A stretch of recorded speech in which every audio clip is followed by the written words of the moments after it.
नमस्कार माझ्या मित्र आणि मैत्रिणींनो. तुमच्यासोबत असं कधी झालंय का की आत्ता सगळं काही ठीक होईल असं वाटत असतानाच अचानक एक नवीन प्रॉब्लेम समोर येतो आणि मग मनात एकच प्रश्न येतो, हे सगळं माझ्याच बाबतीत का होतं? कधी कधी तर असंही वाटतं की देवानं जणू सगळी संकटं आपल्याच नावावर लिहून ठेवली आहेत. मग आपण मनापासून प्रार्थना करतो, देवा हे एक संकट दूर कर, बस, मग मला आणखी काही नको. पण खरंच असं कधी होतं का? तर नाही. एक समस्या जाते न जाते तर दुसरी दार ठोठावत येते. मग लक्षात येतं, समस्या काही संपत नाहीत, फक्त बदलत जातात. तसं पाहिलं तर एकामागून एक संकट येणं काही वाईट नाही. उलट हीच तर खूण आहे की तुम्ही जिवंत आहात.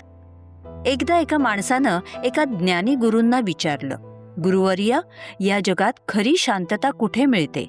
गुरु हसले आणि स्मशानभूमीकडे बोट दाखवत म्हणाले, तिथे.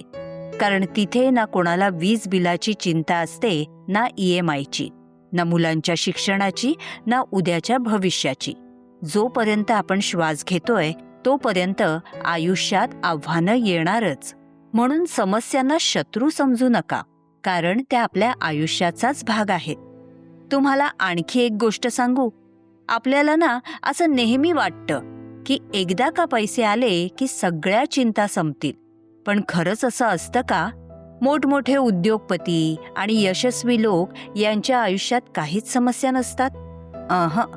त्यांच्याही आयुष्यात त्या असतात, कदाचित आपल्यापेक्षा जास्तच.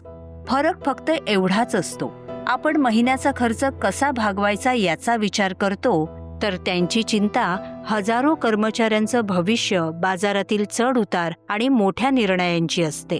म्हणून यश कोणत्याही समस्या कायमच्या संपवत नाही, तर फक्त ते समस्यांची लेवल बदलवतं.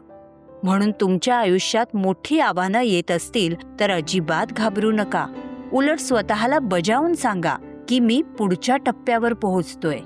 इथं आणखी एक छोटंसं उदाहरण तुम्हाला देते. एका तुरुंगाच्या खिडकीतून 2 कैदी बाहेर बघत असतात. एकाला चिखल दिसतो तर दुसऱ्याला आकाशातले तारे. खिडकी तीच, परिस्थिती तीच, फरक फक्त नजरेचा. आयुष्यातही अगदी असंच असतं. काही लोक अंधार मोजत बसतात आणि काही त्याच अंधारात आशेचा किरण शोधतात. मित्रमैत्रिणींनो, एक लक्षात ठेवा, कुठलीच समस्या कायमची नसते. रात्र कितीही मोठी असली तरी सकाळ होतेच. तसंच परिस्थिती कितीही कठीण असली तरी ही वेळही निघून जाईल, हे स्वतःला वारंवार सांगा. विश्वास ठेवा, तुमचं मन हलकं व्हायला सुरुवात होईल. आता आणखी एक उदाहरण आपण घेऊया. समजा तुम्ही तुमच्या गाडीने कुठेतरी बाहेरगावी जात असताना तुमची गाडी मध्येच बंद पडली. अशावेळी तुमच्याकडे 2 पर्याय आहेत. पहिला म्हणजे राग करायचा, नशिबाला दोष द्यायचा आणि पूर्ण दिवस खराब करायचा. आणि दुसरा पर्याय म्हणजे शांत राहायचं, शक्य असेल तिथे मदत घ्यायची आणि आपल्या वाटेनं पुढे निघायचं.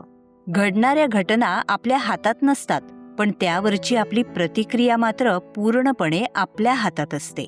आणि हो, कोणत्याही समस्यांकडे दुर्लक्ष करू नका, कारण त्या दुर्लक्षित केल्या की त्या आणखी मोठ्या होतात.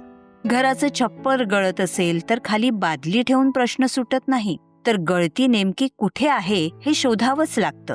तसंच तुमच्या समस्यांचंही आहे. स्वतःला फक्त 3 प्रश्न विचारा. नेमकी समस्या काय आहे, ती का निर्माण झाली आणि तिच्यावर उपाय काय असू शकतो. इतकं केलं की अर्धी भीती तिथेच संपते. आणि खरं सांगू का, आपण अनेकदा वास्तवापेक्षा आपल्या कल्पनांना जास्त घाबरतो.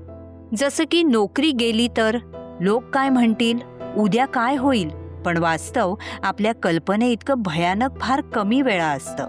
म्हणून एखाद्या संकटाला किंवा किचकट परिस्थितीला सामोरं जाताना फक्त बसून राहू नका, कारण कृती ही चिंतेची सर्वात मोठी शत्रू असते. आज अगदी छोटंसं का असेना, एक पाऊल पुढे टाका आणि हो, स्वतःच्या आयुष्याची जबाबदारी घ्या.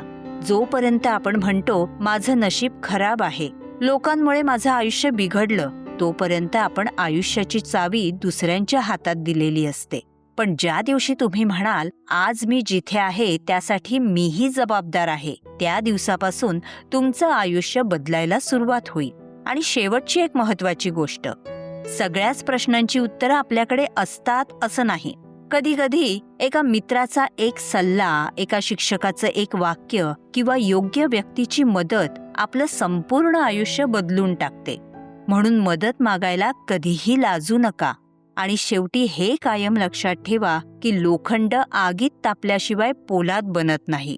तसंच अडचणी तुम्हाला संपवायला आलेल्या नसतात, त्या तुम्हाला अधिक मजबूत बनवायला आलेल्या असतात.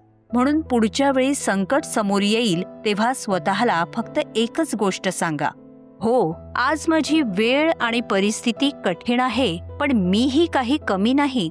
आणि विश्वास ठेवा, संकटांना सामोरं जाण्याची आणि एक परिपूर्ण व्यक्ती बनण्याची तुमची ही लढाई एक दिवस नक्कीच तुमची सर्वात मोठी ताकद बनणार आहे. शेवटी एकच सांगावंसं वाटतं, बावन कशी सोनं घडवण्यासाठी जशी भट्टी लागते, तसंच बावन कशी माणूस घडवण्यासाठी आयुष्याचे घणाघात सोसावे लागतात. आजचा व्हिडिओ तुम्हाला आवडला असेल तर लाईक आणि शेअर करा. पुन्हा लवकरच भेटू. धन्यवाद.